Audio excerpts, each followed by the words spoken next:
Guten Morgen.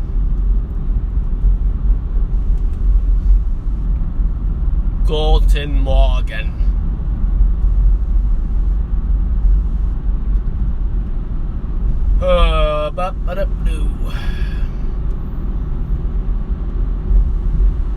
So I woke up at 12 something.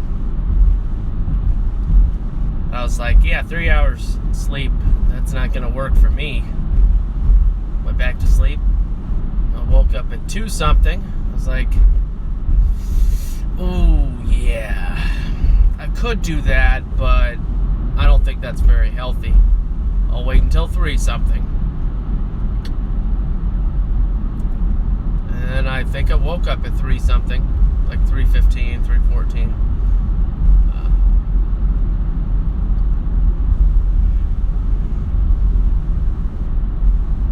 When I say woke up, not woke up, just like, you know, the rollover thing. So,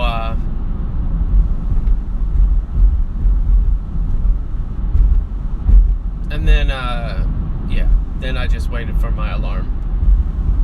Wow, good morning. Or, yeah, early bird. You must be a worm lover. Says that there's one person watching. A worm lover, in fact. Why are you calling me a worm lover? Because the early bird gets the worm. Don't you know?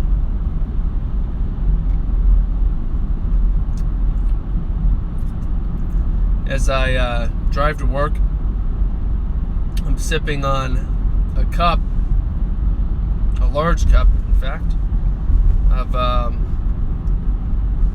blackberry and hops kombucha.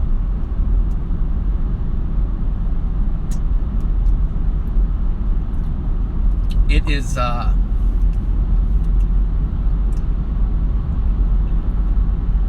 very potent in the flavor department.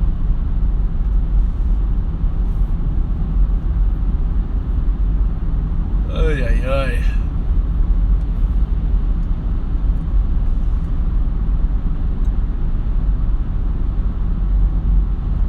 I'll be alright. And I hope you will too. Goodness.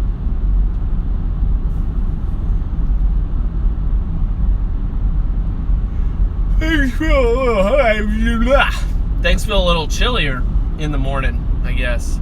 It's actually 70 degrees outside, supposedly, at 4:28.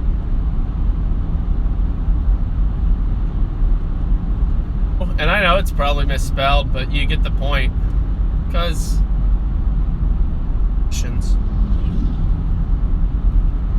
at Navy Federal. 21.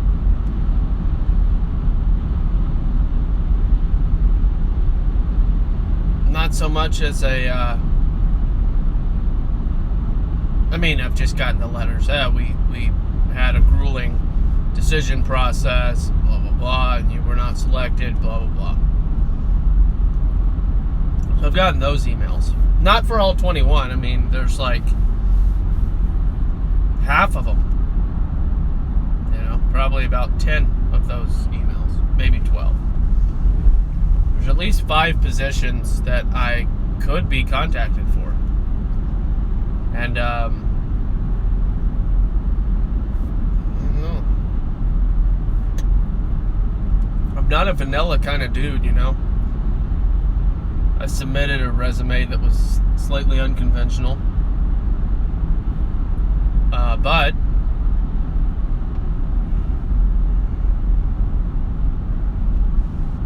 edited and critiqued by, you know, a large variety of people, from supervisors to recruiters to Harvard graduates, so on and so on. And they all were like, oh, it's a pretty good resume, blah, blah, blah. None of it matters. Here's the, let me go ahead and tell you. Let me go ahead and tell you what's going on. If you've made it July 25th, 2018 was when I started. And started at $13 an hour as a assistant. It's called a mortgage support assistant. And within a couple of months had changed my position to document specialist for $1 more. When I was hired, I was told, hey, there's a track that they want you to follow from wants to be a processor, because you're making, well, once you're a processor, you're a real employee, blah blah blah. And processing isn't for everybody, but when you're a real employee, your opportunities increase, so on and so on. Not everybody follows that track, but that's the usual.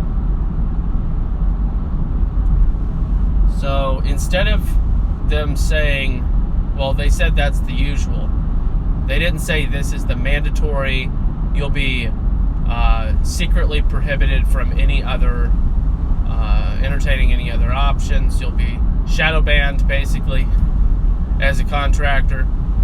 They didn't say any of that. And I know shadow banned is silly, internet talk, but it can happen in the real world too. And that is the gist. Shadow banning. So I learned over time, this is actually just recent, about 2 weeks ago, I learned that the VP, so basically manager 1, 2, 3, 4, 5 levels above me, a person responsible for, I don't know, somewhere around 1,000, maybe 1,200 people. He's responsible for probably around 1,200 people. The VP or something or other of the of the part of the organization, not VP of the company. The titles and what do they call it? What do they call that little fan chart thing that shows all the different people? The org chart. The org chart. It's crazy.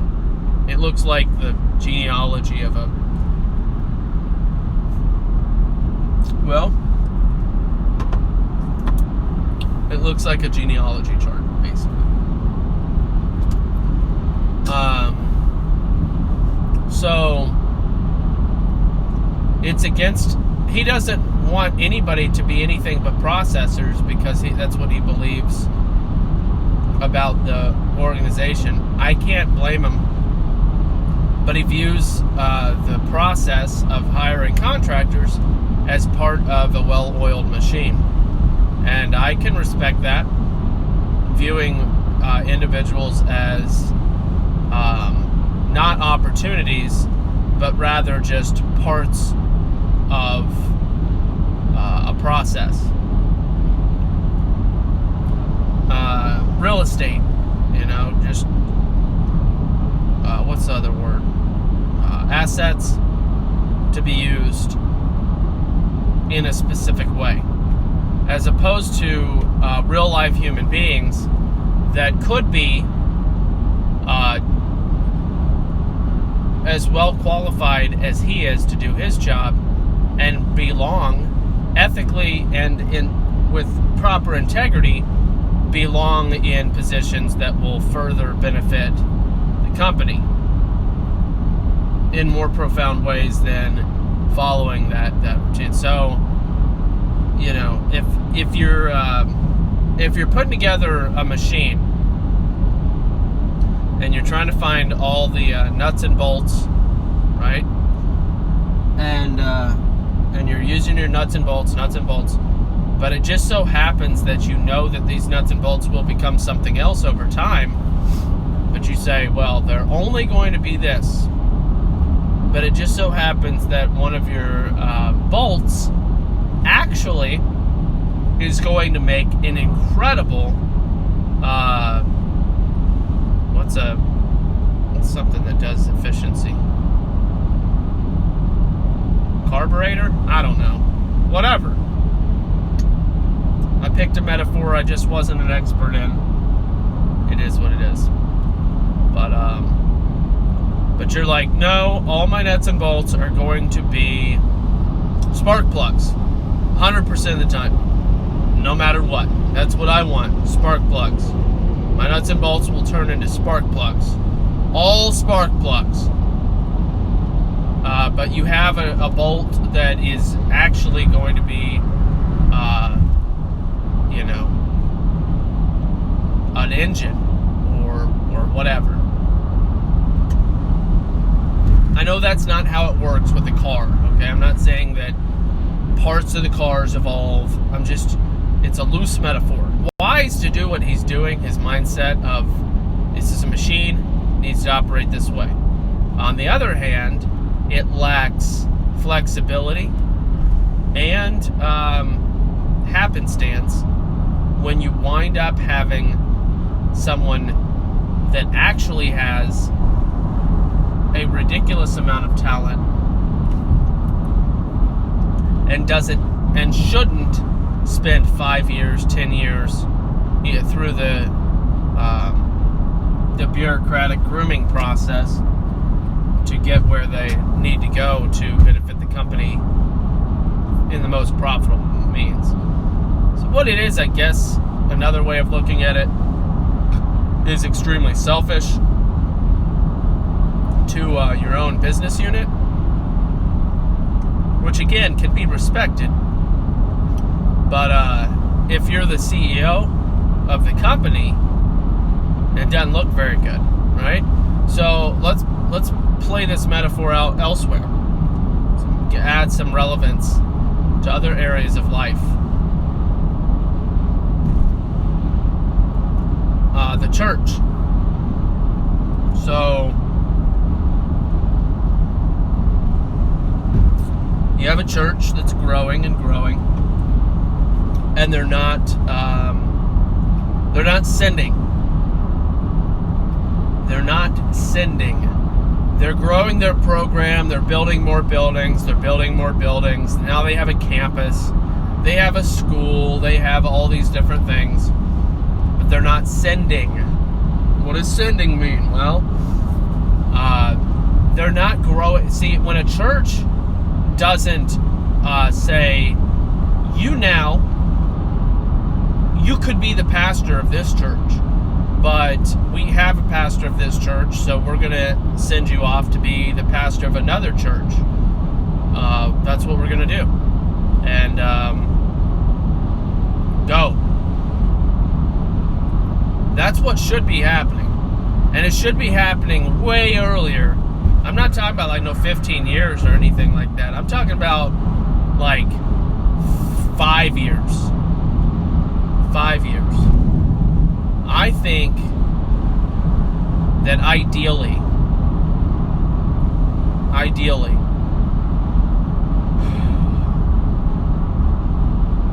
if the church was operating the way I think it was originally designed, 5 years would be the turnover for an incoming disciple to be sent out to make new disciples somewhere else.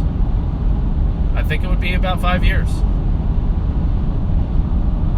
And not everybody would be, all right, well, I've been there 5 years, I'm getting sent out.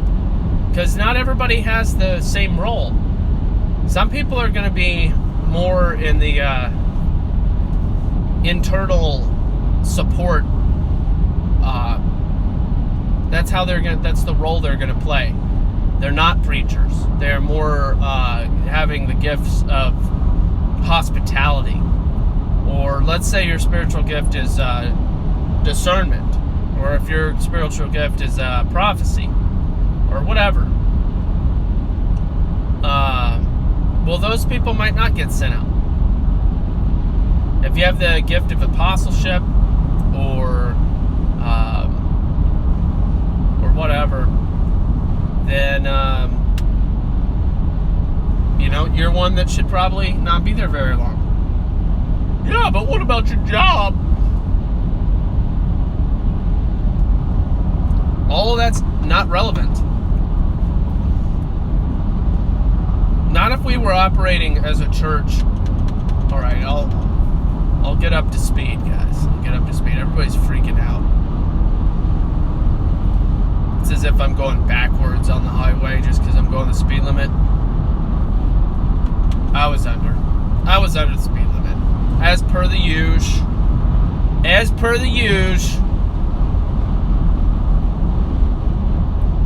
So, that's all that.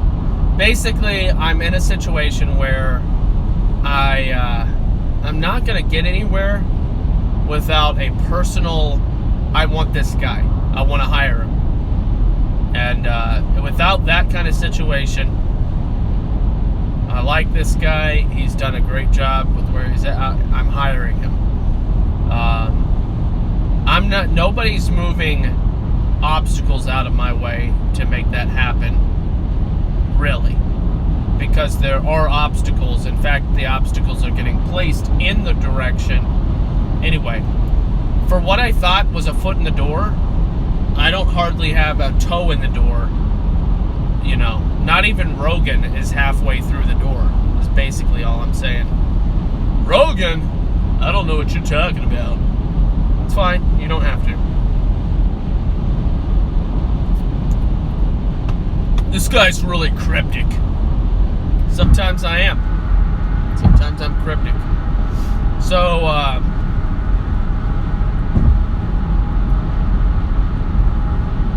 what else?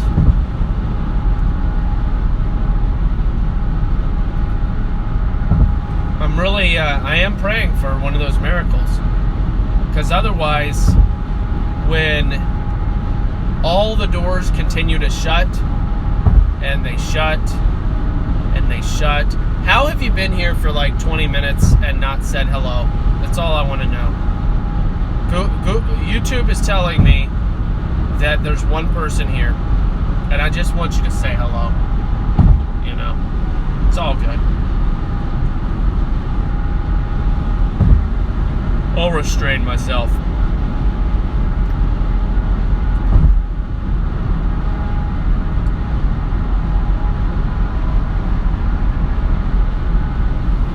When the doors continue to shut, and they shut, and they shut, it starts to feel like, oh, okay, I can see I'm not welcome here. Right?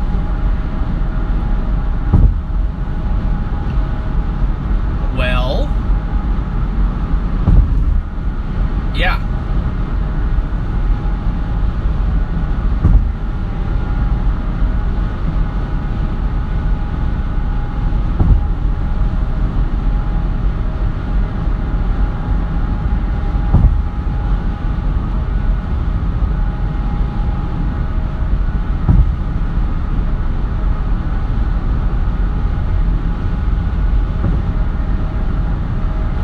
And then when new opportunities pop up,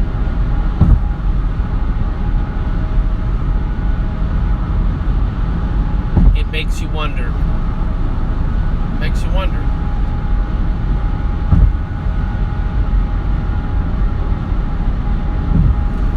I had to explain myself the other day. I didn't have to, but I was given the opportunity to explain myself as to why I had moved around as much as I had. And they kind of answered it for me. Very interesting discernment. One I had not heard before. It felt very almost supernatural. When somebody says something about you that isn't obvious,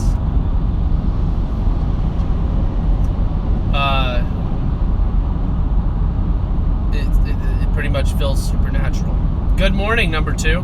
Number 1 wouldn't say hello. So, good morning, number one and number two. But I'm a little upset at number one because number one would not say hello. Good morning, Greta.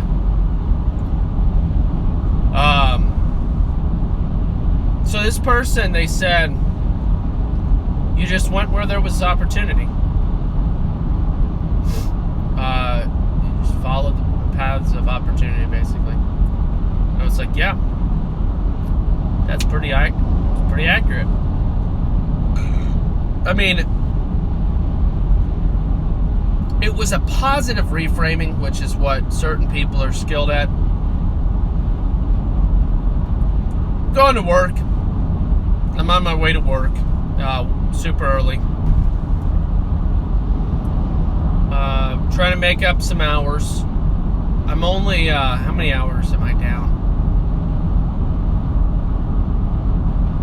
I'm just a little bit below the 8 hours a day, but I have to be, what I need to do is get 4 extra hours today. Well, actually 6 would be ideal, but that's just not happening. 2, 4, 6, yeah.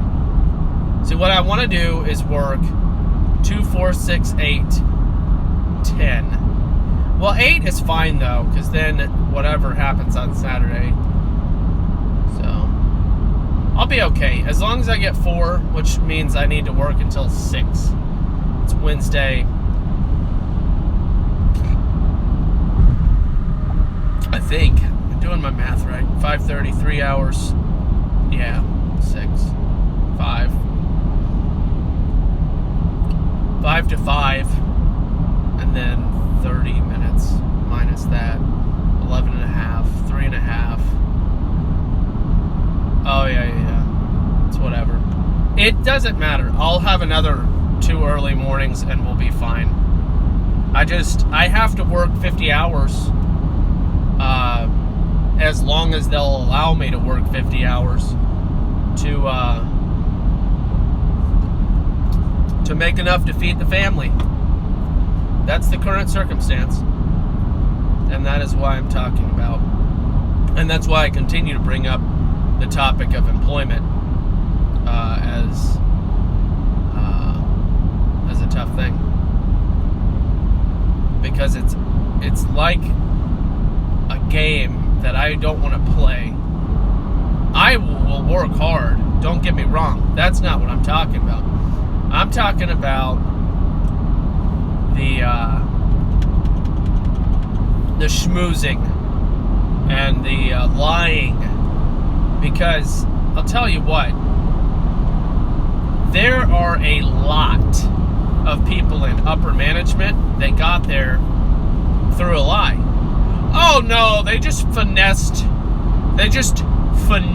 their resume and bragged on themselves, and they made a couple of different people happy in various different ways, and they just they moved up through a relationship and just finessing their resume. Yeah, I call that lies and debauchery. Well, I mean, not everybody in leadership is a liar. No, not every. Anecdotal though. It's through my own experience and what I have seen. That is 6 hours behind you. 6 to 3 p.m.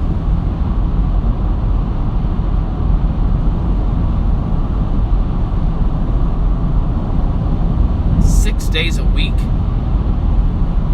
Yeah, that's I've been working 6 days a week for like 4 months. So, but it's not the way it's supposed to be for my job. It just has been what it is for a while. 6 hours. I'm guessing England then? I'm guessing that's England.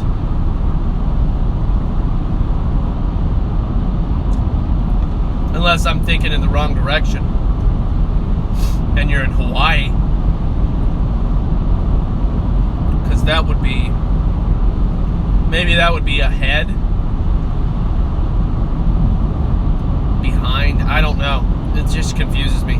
It's like when people say turn the air down. I'm like, you want it to be colder in here? Turn the air down. So does that mean hotter or colder? Well, I mean, okay, turn the air up. The air or the temperature? I want the temperature down, so I need the air up. Wait, so who thought this up? That's my... I've always been annoyed by that. Turn the air up. Can you turn the air down? Can we just say temperature? Because that makes sense. Because when I go to the thermostat, I'm affecting the temperature, not the air. Good grief. You're making me do conversions. You get what I'm saying? Like, come on now. I'm not criticizing the behind thing. I'm just telling you, it reminds me of the air thing where I have to do some type of conversion that actually doesn't make sense to me. Because I'm not from this planet.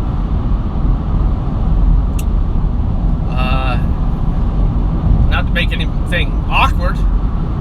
I'm just pretty sure that this place is not where I'm from. It's not my home.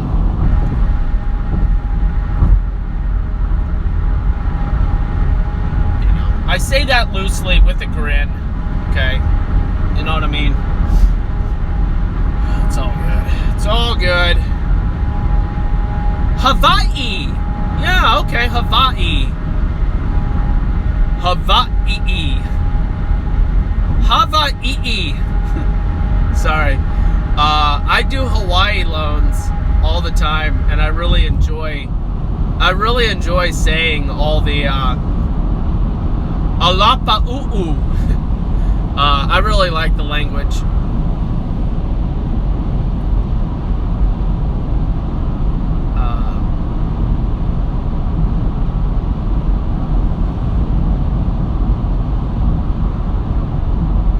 Of you, okay, yeah. That actually makes sense because they would be experiencing time before me, so ahead does make sense. Like they went on ahead in regards to time. They'll be experiencing the sunrise sooner than me, so that's how they're ahead.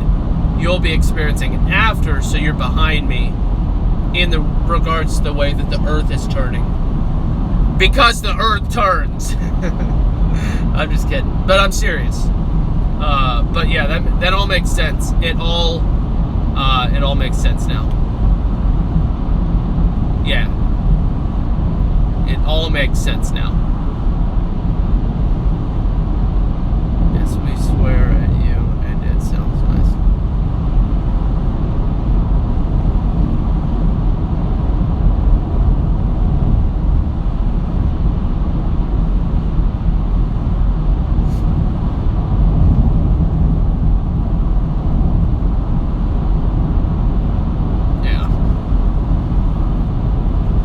Figured it out with your help.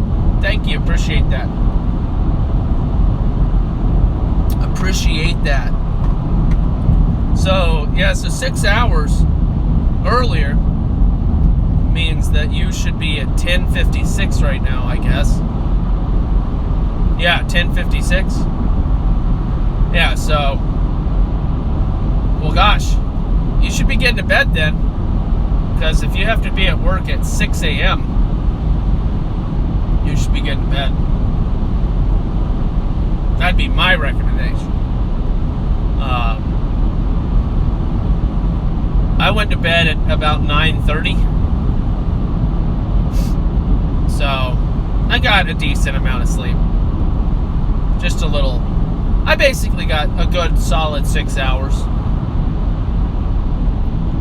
So I'll be good. I will be good.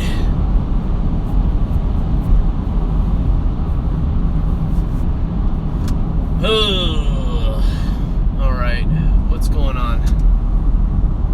Bouncy. You do it with a smile.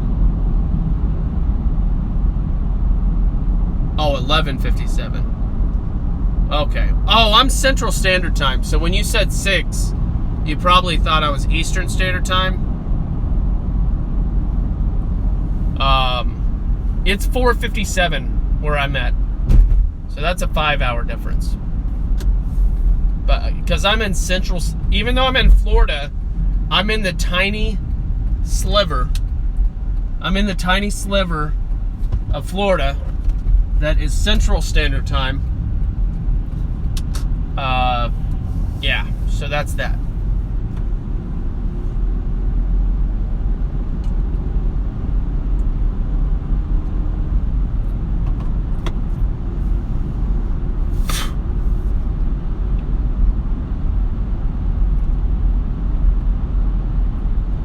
That is that.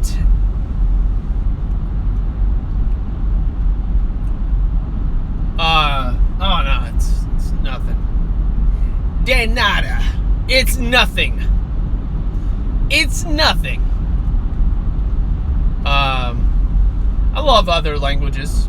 I really do. It's really fun to learn other languages, see how they communicate different ideas, because ideas are not communicated like gratitude is not communicated equally across all languages. What is the word for when you say you're welcome? So the welcomeness of happy, good things is not communicated equally amongst all languages. Hello and goodbye, not communicated equally amongst all languages. That's interesting. It's interesting. But one of the things, I've talked about this before, but it's been a while. One of the things that is, Panhandle, Pensacola, all the way to I'm at the tip of the whatever, the tip of the armpit, I don't know. I'm all the way over, just in the middle of nowhere. Not really middle of nowhere, but you know. They call Pensacola the black hole because it's got to be one of the most economically depressed. Well, it is the most economically depressed city in all of Florida. That's a fact. But all right, so back to my little story. Language is different across all the different languages. Language changes. Meaning changes. The way that people express themselves is different in different languages. Some say, like English is one of the only ones that has a finality to the word goodbye. You probably already knew this. Most other languages have built-in "I'll see you again" lingo in their parting. Hasta mañana, you know, all these different au revoir, until I see you next time, is the kind of idea in other languages. Au revoir. Upon or re-seeing, right? But in English, it's like,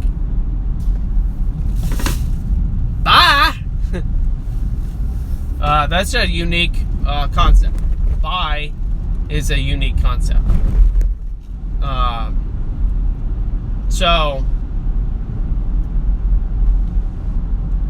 here's the deal. Facial action coding system. Facts. Facial action coding system.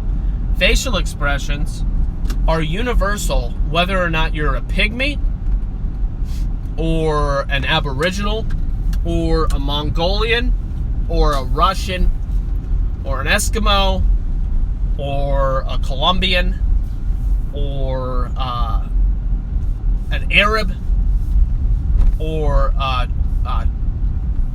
Tuku. I don't know what Tuku is. I just made that one up.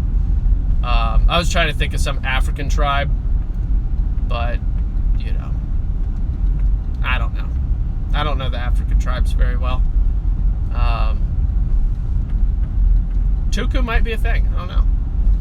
But anyway, you know, or American, or whatever. Doesn't matter where you're from. facial expressions are universal. That's fascinating, especially when you compare it to language. I'm at work. I'm going in. Y'all have a great day. Read the Bible. And it's 4 languages. That is awesome.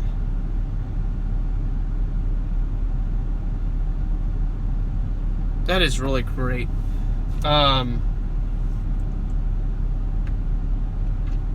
It's a valuable skill. Dealio. All right, I'm out. Love the Lord your God with all your heart, mind, soul, and strength. Read the Word and ask for His help. Don't hit me. All right, I'll see you. Arrivederci.